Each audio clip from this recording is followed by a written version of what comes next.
Mischief. Mischief. Mischief. Mischief.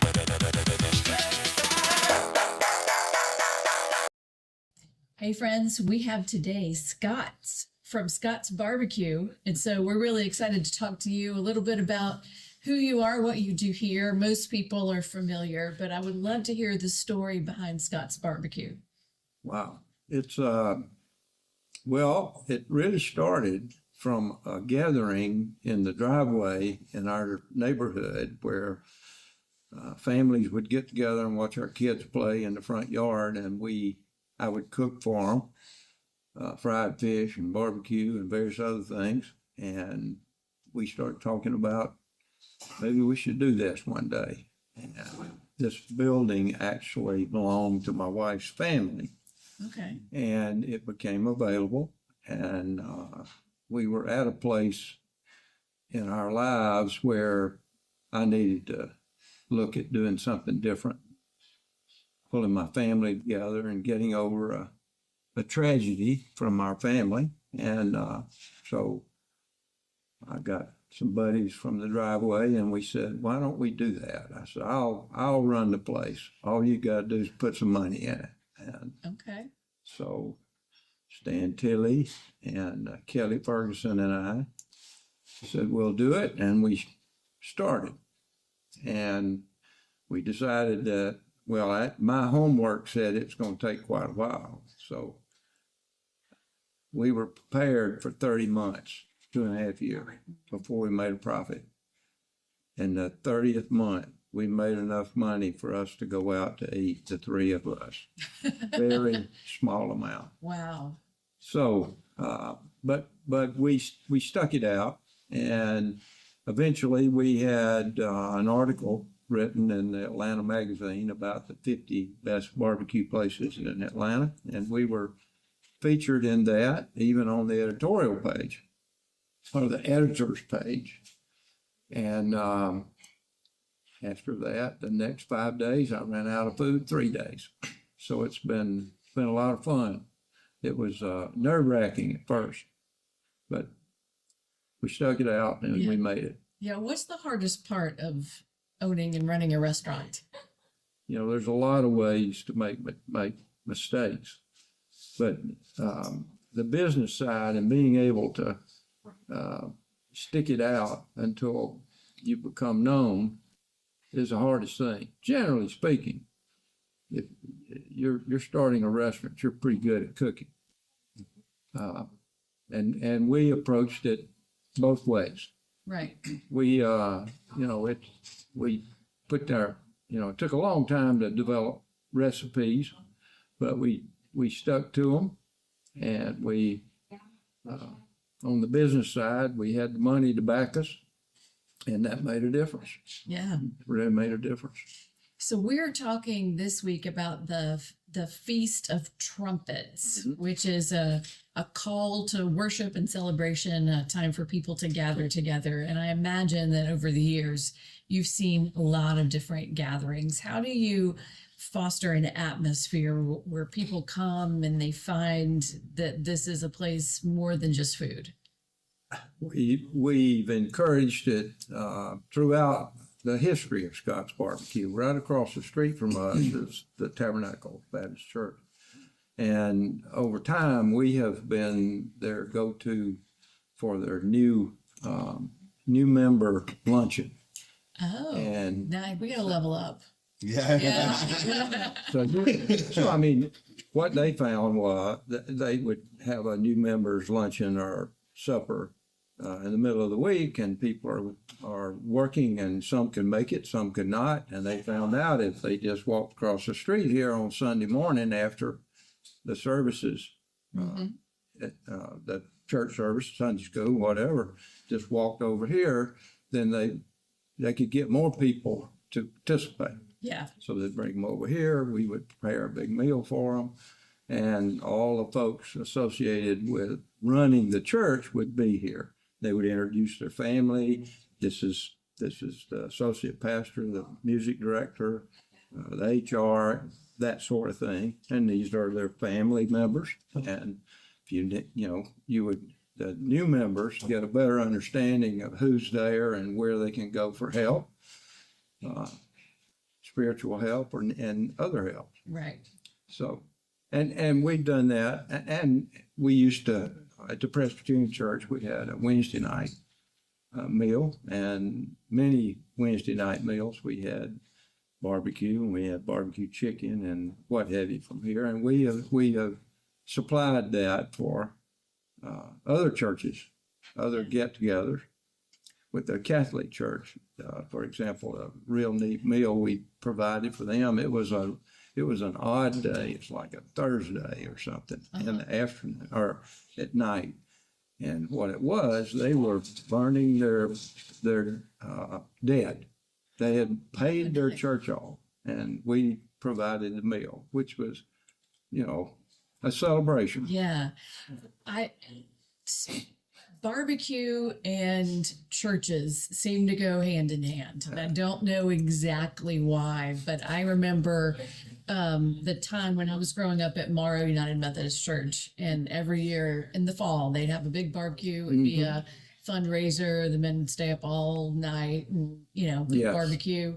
Another church I was at, Cornerstone, they did brisket, which was a little bit different than all the other churches. Right. Again, it was a fundraiser. And same at another church I was at, they did a chicken queue every year. Right. So something that was a little bit different. Why is it that barbecue and Southern churches go hand in hand? Keyword being Southern. If you Yeah. were saying that, I was like, I don't know if I relate to this, but then I realized I grew up in like more of the Southwest. Yeah. So it was more like Tex-Mex and Mexican was like At churches. Yeah. Oh. Which is different than the South, which Yeah. is barbecue, like you said. So it's interesting how regionally that can change depending on where you live.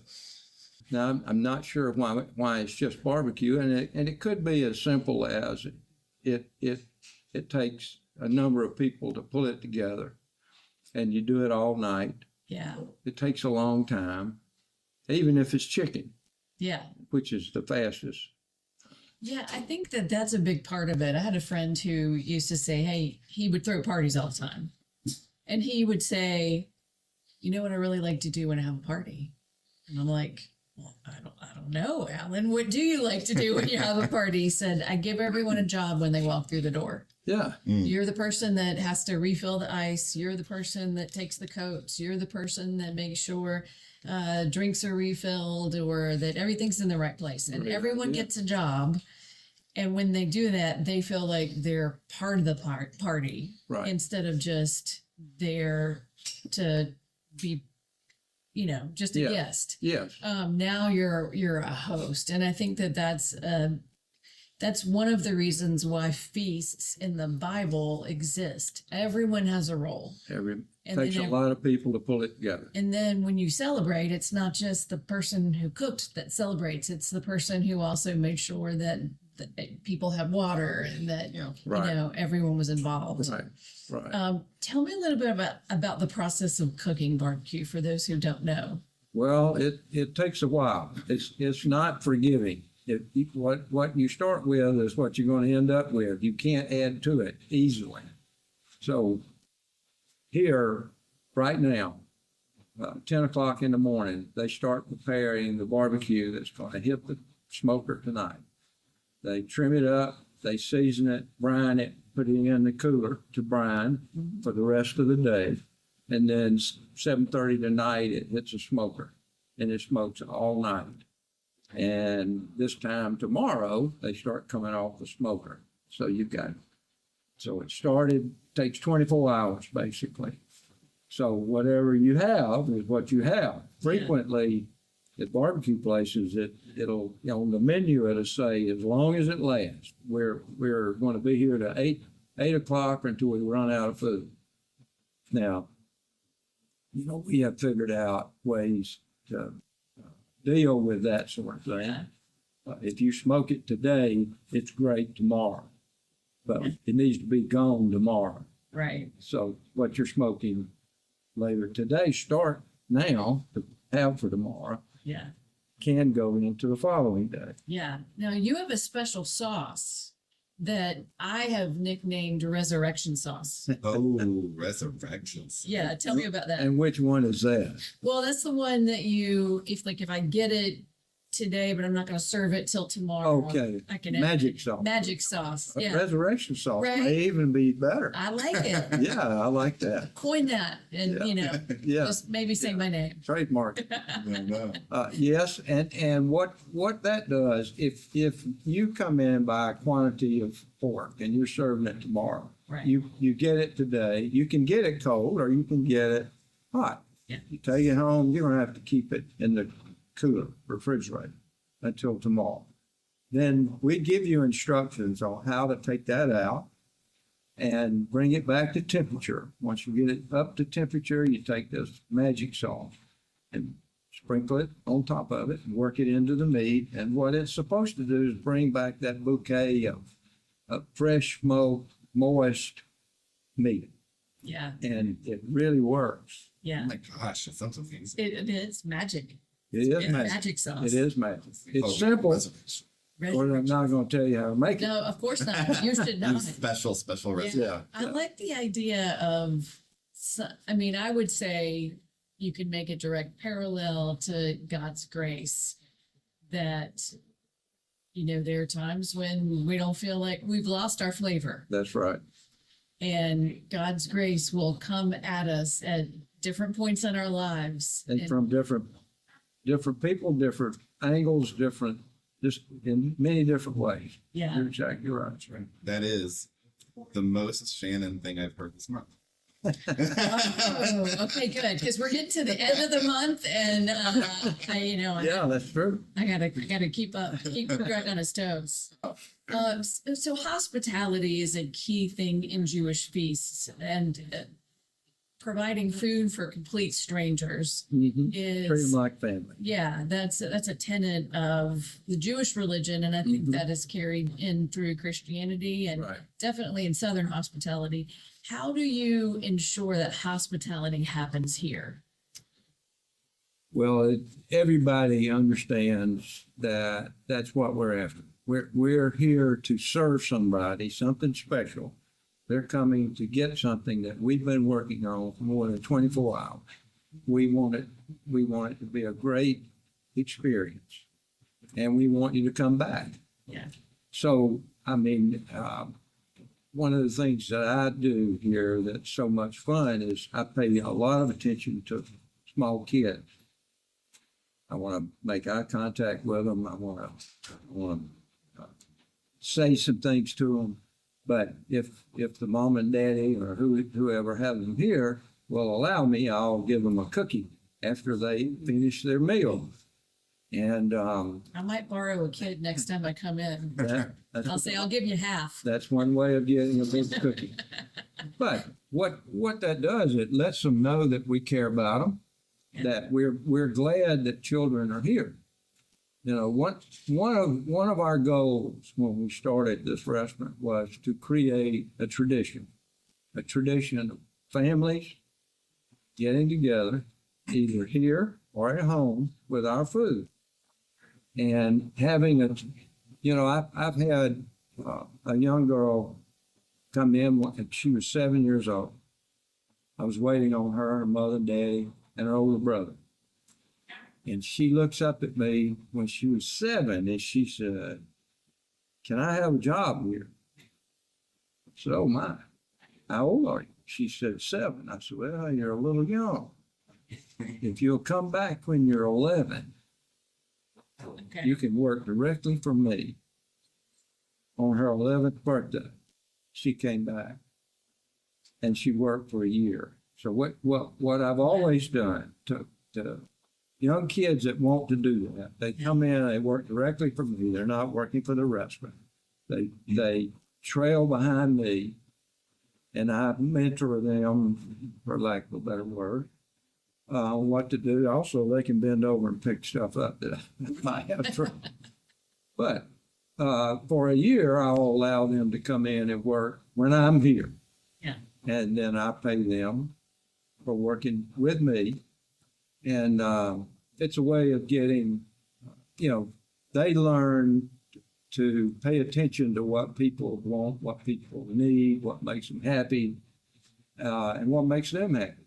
I was watching a news program the other day, and they were lamenting some of the tensions going on in our country right now. And they said, well, what would be your solution? And one of the guys said, I'd make everyone work in a restaurant because the lessons that you learn working with people and people coming in with their own baggage, but then like maybe by the end of their meal, they've kind of let some of that go. Right. That's amazing. Yeah. So I like to talk about holy mischief, which is it's that moment when there's a disruption in the world because of love.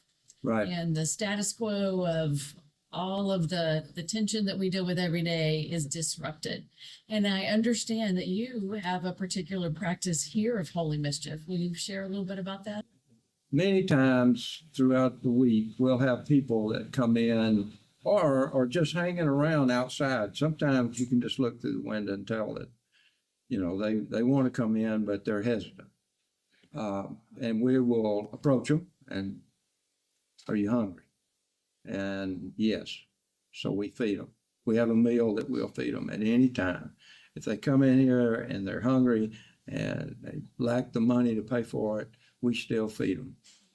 And when we first cranked up, I had a little piece of paper that I would give to churches around. If someone comes in, give them this piece of paper. It's got my address. They can come to me, present it at the counter here, and we would feed them. And I found out that we don't really need that piece of paper. All you got to do is send them over here. And when they walk in and they tell us, look, I've been by the Presbyterian Church, or they've been by the Methodist Church, or across the street, and they told me that you could get me some food because I'm hungry, then we always feed them. We always feed them. We don't turn them away. And I've had people say, well, don't people abuse that? Actually, no, they never do.